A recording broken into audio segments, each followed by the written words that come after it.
Welcome to Living Your Path. I am Cecile Ferry, a coach and astrologer. I'm here to guide you on how to live and work in alignment with your true self so you can find fulfillment and serenity.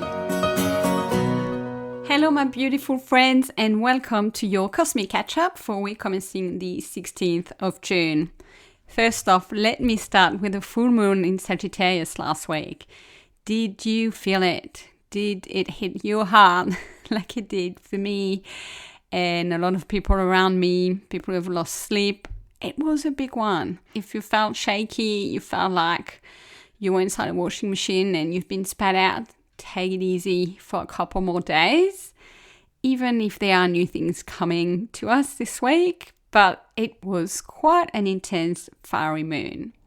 So this week we have Mars changing sign and moving into Virgo on Tuesday, and it will be in Virgo until the 6th of August. So Mars is about your drive, your energy, your motivation, your fuel. And Virgo is about the little details. It's about structure and it's about our health and being of service. So if you mix those two, it means it's a great time for anything requiring strong attention to detail, for planning, for like to-do lists are going to be really handy during Mars in Virgo, optimizing your routine and your health as well. A great time for physical exercise and a time to really dial up your service to other people. But watch out for all my lovely recovering perfectionists, and I'm one of them, to really watch out, because Virgo is a sign that drives perfecting and therefore can really dial up perfectionism, especially with Mars energy behind it. So be mindful that you are not going even harder in terms of perfecting. And also there's a higher risk of burnout if you're prone to it, and also self-criticism. So these are all the shadow traits of Virgo. If you add a turbo like Mars is behind it, potential risk for a little bit too much overdoing it, overanalyzing. So remember to take a break and to delegate. But other than that, great time for being really attentive, helpful, organized, and optimizing your physical health. Before we move on, I will remind you that Venus is still in Taurus, like I discussed in the past week. So still a really great time to focus on life's pleasure and on love and on self-care. And Mercury, the planet of communication, is in Cancer. Great time for communicating with empathy, communicating with intuition, with having higher EQ, and also recalling the past. So really nice time to really understand and connect with other people. Just be mindful that you might be extra sensitive. Now, I want to talk about the sun. So the sun is still in Gemini. It's Gemini season. It's the last week of it. So still plenty of energy and days for you to really enjoy socializing, talking, chatting, learning, reading, writing, teaching, all of those beautiful things you do with your mind.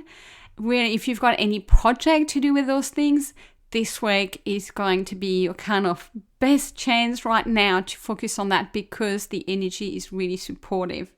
And then from the end of the week, on Saturday the 21st, we are moving into Cancer. I will talk more about Cancer season next week, but I wanted to say Saturday is the solstice. So it is at 12 p.m. on Saturday 21st in Australia. It is on the same day at 4 a.m. in Europe and Friday 20th in America. I want to call it out because it is a turning point in the year. It's the halfway mark. It is the end of a cycle, and it is a turning point wherever you are on the planet. So it's a really great time for really marking that pause and for seeing how far you've come during that cycle, having time to reflect, time for introspection, and planting seeds for the next 6 months. So in the Southern Hemisphere, it's going to be the shortest day and the longest night. I personally love it because it means we are going to start coming out of winter. But that means for us down there, we are coming back to our home base, to ourselves, to our root. And it's really nice that it coincides with winter because it's a beautiful time to really anchor yourself at home, to nest, to really plant those seeds, but also start to think about the light starting to come back into your life. It will be gradual, but what do you want to manifest? What do you want to bring over the next 6 months? If you are in the northern hemisphere, it's the summer solstice. So it's the longest day of the year. It's the peak of solar energy.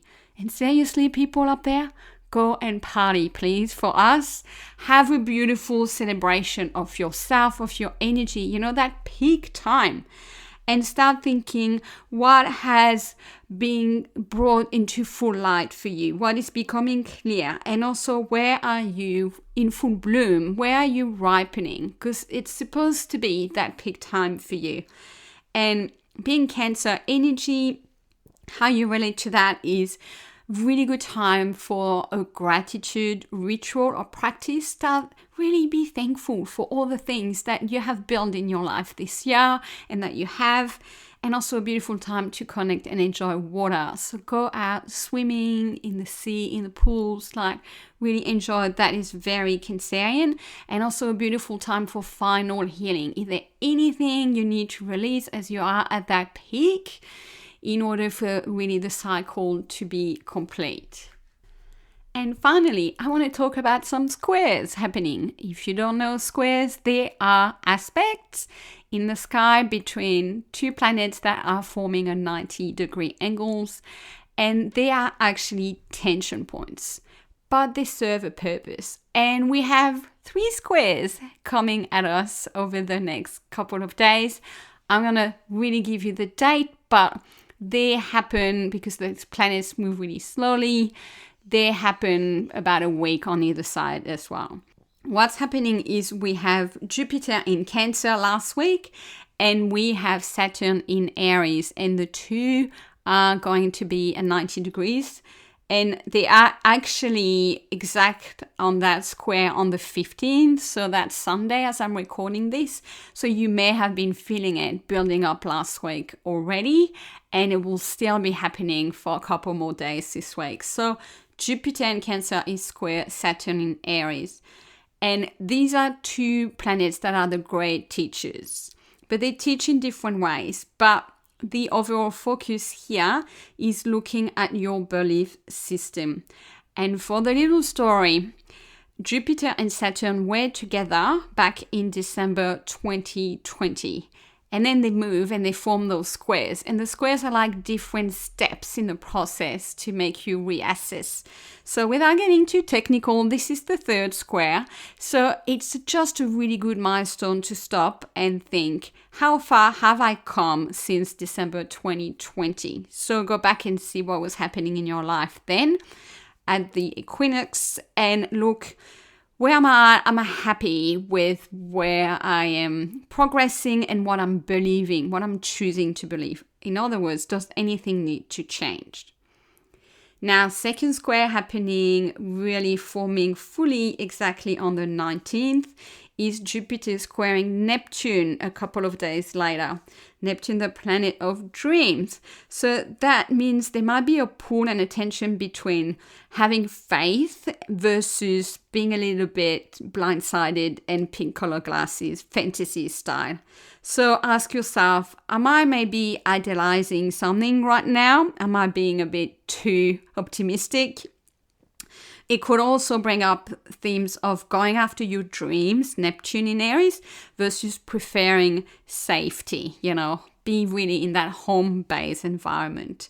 Or it could bring up questions about boundaries in relationships. Are you giving too much and potentially being a bit the victim here? So this is Jupiter square Neptune. And the final square will be fully forming next Sunday. And it's the Sun itself that goes into Cancer. That squares Saturn in Aries. So this is going to be a theme about how much do I want to protect and really nurture myself, Sun in Cancer, versus Saturn pushing myself to grow, to mature, to have self-responsibility. And also the Sun in Cancer is going to make you feel like caring and nurturing for other people. How much do you do of that versus really maturing yourself? And so a really good question to ask yourself is, what do I need? So I just wanted to cover those because you might feel that kind of mini tug of war throughout the week and not really understand why. It's normal. You're going to be kind of pushed and pulled in those different directions the whole week, because sometimes it's going to be more with Saturn, sometimes it's going to be more with Neptune. So just, I want to say, sit with those situations, sit with your emotions, and know it's happening for a reason, which is to teach you something, to make you grow, to make you be a better human being. Yes, you can slip through those lessons and choose not to see them and to tell them to get lost and put them under the rug. That's okay. That's your choice. You can do that. But just know you won't be done. It will come up again. Those squares happen over and over as those planets circle around the zodiac. So like I mentioned, Jupiter square Saturn, it's the third square since December 2020. So the universe will get you at another time. But that's okay if you're not ready right now. But if you are, just sit through it. It's worth it. And then you can be like seeing how far you have come. And that's a nice feeling. So I'm going to leave you with that. Wish you a great last week of Gemini season, a really good start of Mars in Virgo, and to try to sit with those uncomfortable squares as best as you can. You've got this. Have a beautiful week, everyone. I'll speak to you next week. Bye.